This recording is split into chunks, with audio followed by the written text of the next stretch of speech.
చెప్పండి. ఇప్పుడు నేను ప్రశ్నించవలసిన పార్టీ పెట్టాను పవన్ కళ్యాణ్. జీరో బడ్జెట్ రాజకీయాలు అన్నాడు. రబ్బర్ చెప్పలేసినోడికి ఎమ్మెల్యే సీట్ అన్నాడు. కానీ అటు చూస్తే జగన్మోహన్ గారు ఒక టిప్పర్ డ్రైవర్ సామాన్యుడికి ఇచ్చాడు. పవన్ కళ్యాణ్ ఎందుకు వెళ్ళకపోతున్నాడు ఇలాగా? వాళ్ళు చేసే వాళ్ళని ఎంచడం ఎక్కువ అండి. పేదలకు ఇస్తున్నారని అంటే వాళ్ళకి కొంచెం ఇది కదా, వాళ్ళకి కుల ఫీలింగ్ ఉంది బాగా.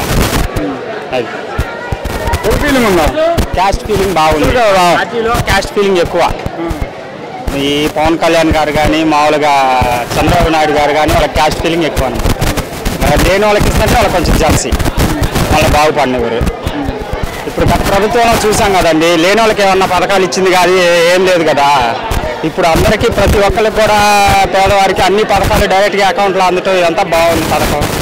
నెక్స్ట్ వచ్చేది కూడా జగన్ గారు. కానీ ఇలా బటన్ ఎక్కడే కానీ అభివృద్ధి లేదు అంటున్నారు కదా చంద్రబాబు నాయుడు. అభివృద్ధి అంటే ఏం కావాలండి? పేదలకు ఇస్తుంది చాలా అభివృద్ధి. రాజధాని కడితేనే అభివృద్ధి. కానీ ఇప్పుడు ఏదైతే ఉందో రాజధాని లేదని చెప్పేసి ఒక పెన్షన్ ఆగలేదు, ఒక ఏదైతే ఉందో ఒక అమ్మఒడి ఆగలేదు, ఏ కార్యక్రమం అయితే ఆగలేదు కదా. కానీ మరి రాజధాని అనేది సాగ్గా చూపిస్తున్నారు. కట్లపాటి జగన్మోహన్ రెడ్డి రాష్ట్రానికి ఏమి లేకుండా చేసిన అన్నారు. ఇప్పుడు ఫస్ట్ 2 సంవత్సరాలు కరోనా వచ్చినప్పుడు ఎవరు ఈ ప్రతిపక్షాలు ఎవరు పట్టించుకోలేదు. అప్పుడు చెప్పడం వాళ్ళు ఇప్పుడు ఏముందండి. వీళ్ళెవరూ రాలేదండి, ఎవరు కనిపించలే అసలు ఆ టైంలో.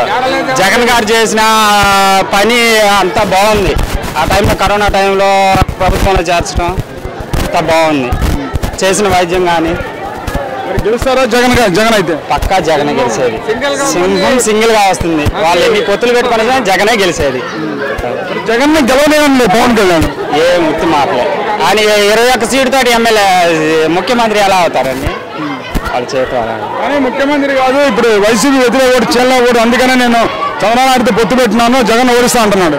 ఏం లేదండి, ఎవరితో పొత్తు పెట్టుకున్నా కానీ వచ్చేది జగన్.